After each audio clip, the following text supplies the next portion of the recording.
everybody? Super Mario, PK Radiance, coming at you guys with another drive vlog or video. So anyway, let's get into it.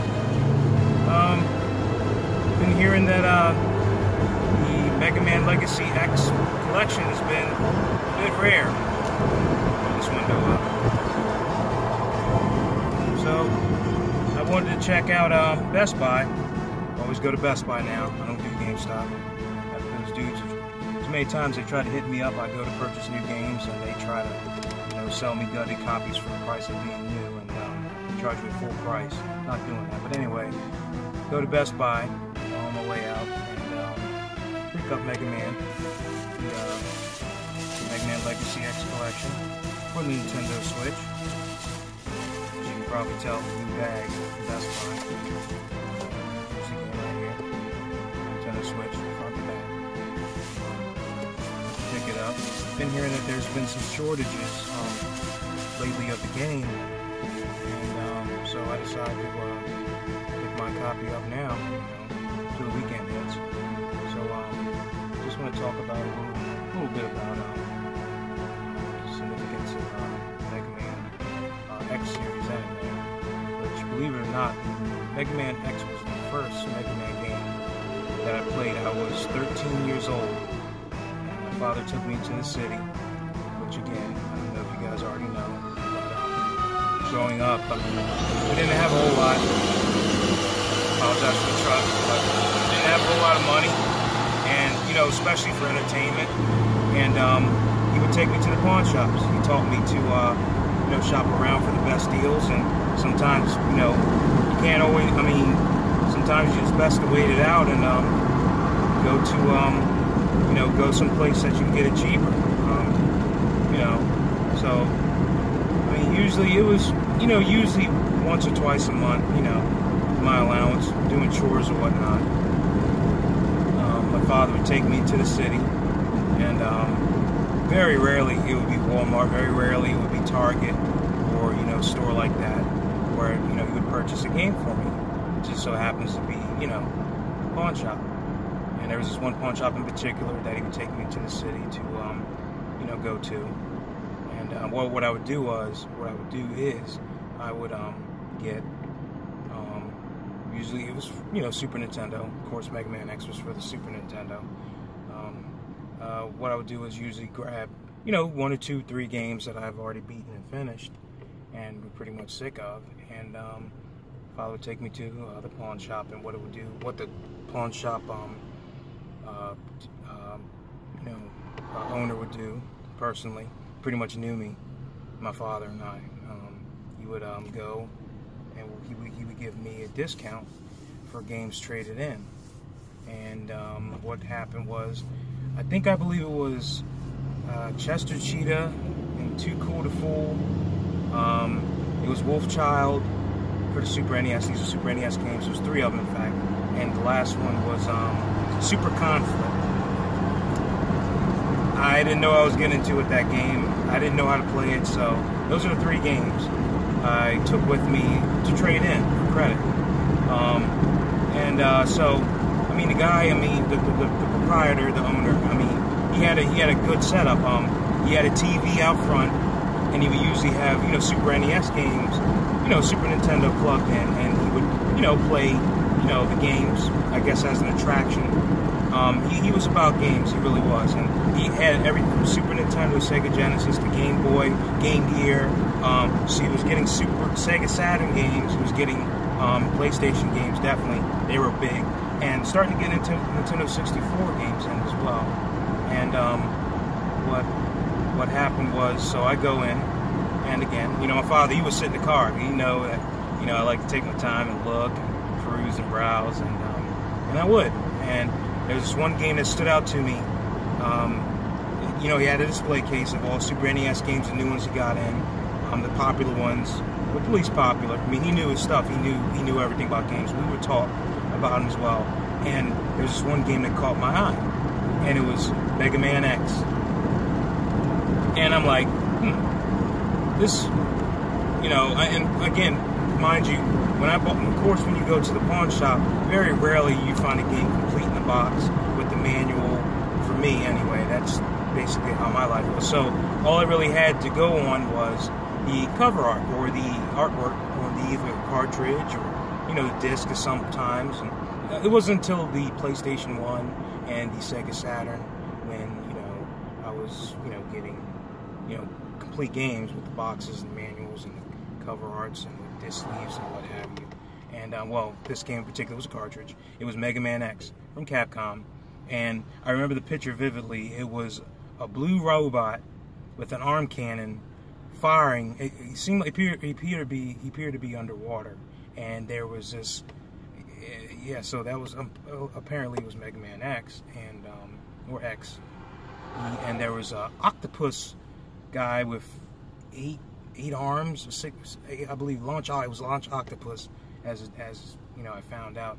And, you know, he's like in the background lurking, like, I'm gonna get you, Mega Man, and your X, and sorry, Mega Man X. And it was just so cool. The artwork, it was just, you know, it was one of the things that stood out to me. And I'm like, Mega Man X, I did not know what, you know, Mega Man series was. I never played any of the Mega Man games or had no prior exposure to them.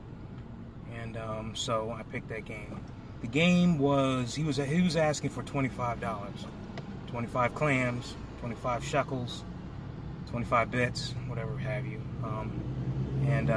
So when I traded the 3 games in, I remember distinctly, he gave me about $12 credit for the 3 Super NES games, and I was done with them. I didn't care about them. I didn't want them, you know. So get anything from them was something in itself, and I was happy for that. So he was charging $25. I got about $12 trade-in credit, store credit, I guess you would say, and made out. Yeah, I mean, you know, not bad at all.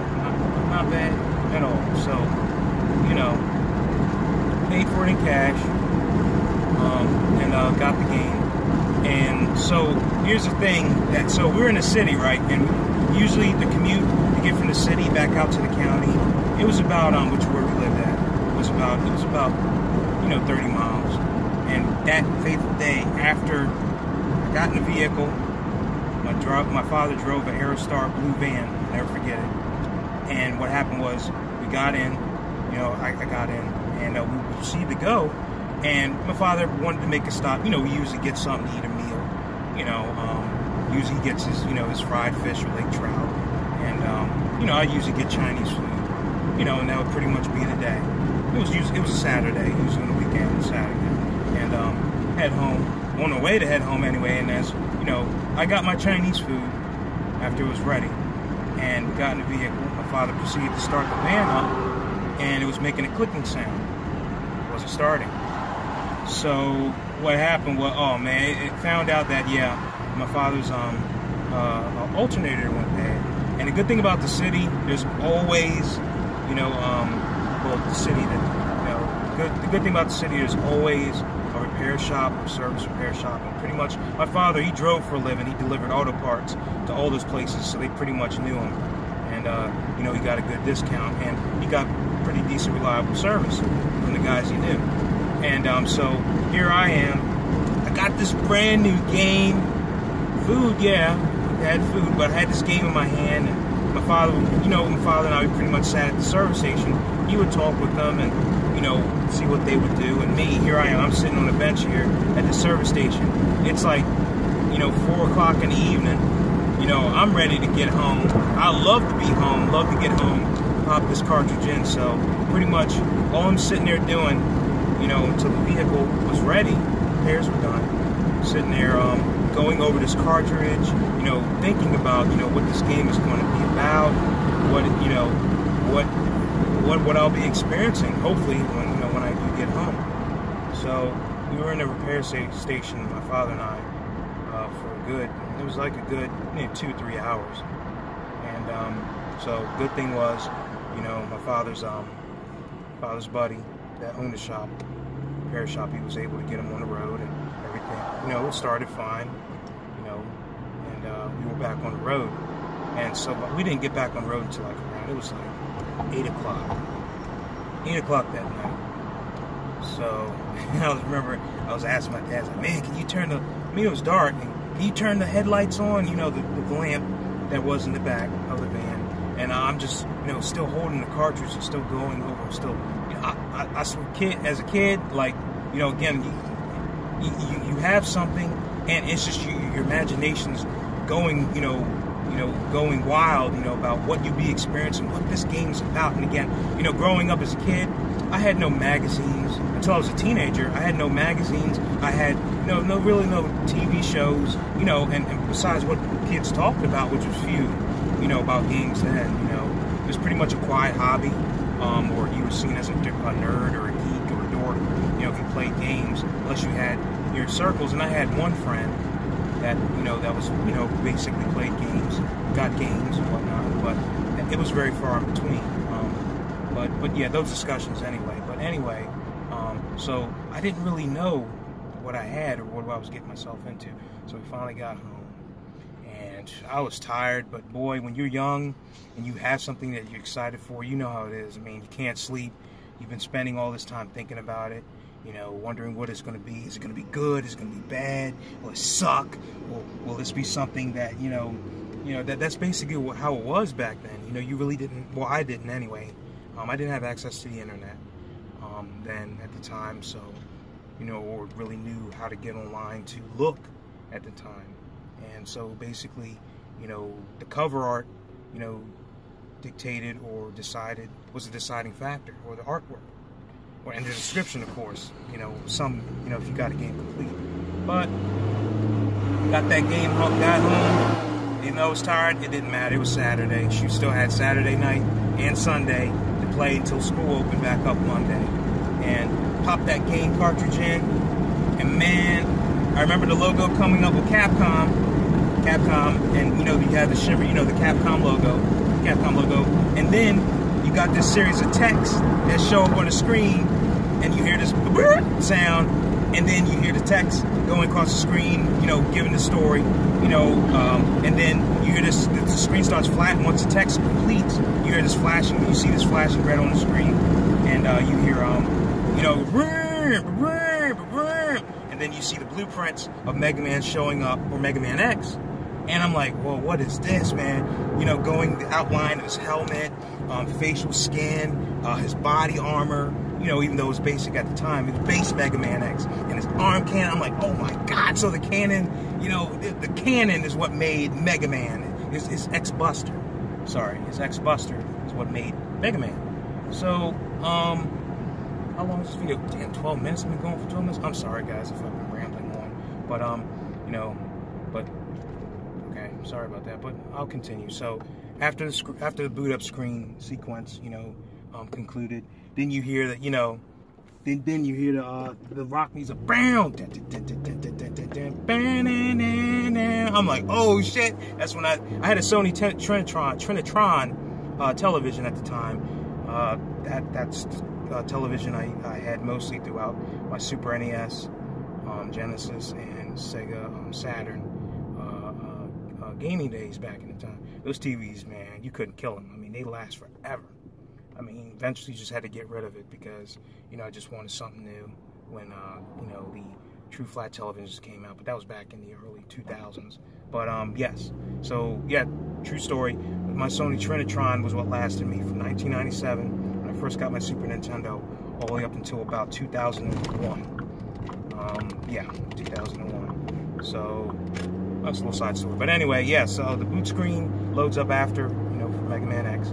And, you know, then you see, you know, Mega Man, the title screen come up, and then you see a gold, you know, a gold line come across the screen, and then, you know, it flashes, and you see the X, Mega Man X. I'm like, oh, man, it's on.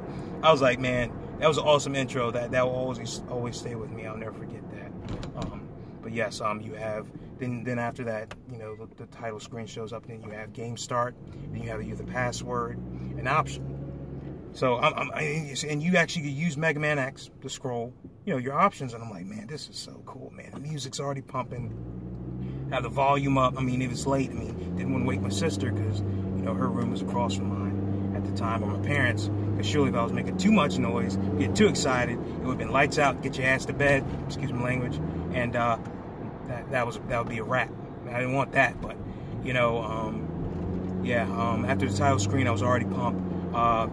You know, went to options, you know, and of course you have your usual stereo module sound, which stereo, of course, baby. You know, going through the options, and then so I backed out. And again, you're using Mega Man to select your options, and then when you select game start, you know, he fires his X-Buster, and the projectile or the beam or the fireball goes across the screen, you know, selecting your option. I'm like, oh man, that is so cool. I like, you know, those type of things that, you know, you don't really see in games, especially Capcom. Capcom, you know, back then nobody did it like Capcom. I mean, some have come close and tried, especially with Action and the Mega Man series then. But yes, getting back to the point, or getting back to the story, of course you have the game start, and so, you know, next thing you know, the game transitions to your first level, which is the city, which is ravaged and torn apparently by, you know, again, I didn't know the backstory, I didn't know anything about Sigma at the time, I didn't know why Mega Man, you know, all I had was to go on was the start screen, you know, the cover art basically, and the introduction sequence, you know, of how Mega Man X was, you know, basically created, and, you know, what he was about. So, you know, after that, yeah, again, you're beaten down to the torn and ravaged cityscape, and, you know, so you're playing as X, you know, he's moving, and, you know, you're controlling him, you know, using the controller, and, you know, moving him, and, you know, and so I'm firing bullets. I know I press Y, you know, to fire bullets. You know, pressing, you know, A and B to jump, and everything. And it was just so cool. So you're moving, and, you know, and everything like that. And I'm firing my X-Buster. It wasn't until, you know, the funny thing about his X-Buster, I didn't know you could charge it until like maybe 5 minutes into playing. I didn't realize. And again, scaling walls, you know, the wall climbing, the wall jump feature. Had no idea that was in the game. Again, you didn't have the manual, so back then you had to experiment. There was trial and error with me growing up with a lot of the games I played and enjoyed. I didn't find like how to do the dash until, well, no, I mean, again, I didn't find out how to do, because I know Chill's Pink, after, you know, the city, after you know, complete the city stage, you know, you have a character, you know, you have your boss, you know, selection screen out of 8 bosses, which I guess they're called Mavericks now. Now I know a little bit about, you know, the story of Mega Man X, but at the time, so my first character that I chose was Chill Penguin, and again, I didn't know that the boost or the dash, you know, you couldn't. I mean, I was still figuring out the controls. I mean, there was a lot of nuances that I had to learn later on down the road. But yes, let me just basically summarize my I don't know, my rambling is an old man, old gamer. Yeah, Mega Man X was my introduction to the series. I'm very excited to once again, you know, play those games. Well, at least Mega Man X. Mega Man X, I'm playing that first. I don't care. I'm playing that first and foremost, off top. But yes, Mega Man X was what started my love for the series. Of course, later on down the road, as I got older, got more games, had access to more consoles. Of course, played Mega Man X2, played Mega Man X3, played the actual Mega Man games. Actually, after that, after Mega Man X, it was Mega Man 3 for the Game Boy. Yes, believe it or not, my next foray into the Mega Man series was for the Game Boy. There was a friend of mine, he had all the Mega Man games 1 through 4. So I tried 3 actually first. He recommended 3 because he said 3 was the best. And after that, I played 1, 2, and then 4 after that. But I really enjoyed those games. And then after that, I didn't play Mega Man 1, 2 for the NES, those games until like, shoot, it was 2002, I think it was? Yeah, 2002. Played those games, and that was a shock because, I mean, I thought, you know, Mega Man X, you know, nothing beats the difficulty of the classic Mega Man games, especially Mega Man 1. Mega Man 2, not so bad. Mega Man 3, yeah. 4, 5, and 6, yes. But yes, Mega Man 1 still is my Achilles heel. That game always kicks my ass. I hate Iceman stage. I don't know about you guys, but I hate that stage. But But yes, yes, Mega Man X was the entry point of the series for me, Mega Man in general, for me. And sorry for going on, you know, if you call me the past a little bit. But yes, if anybody's interested of picking up this collection, please do so.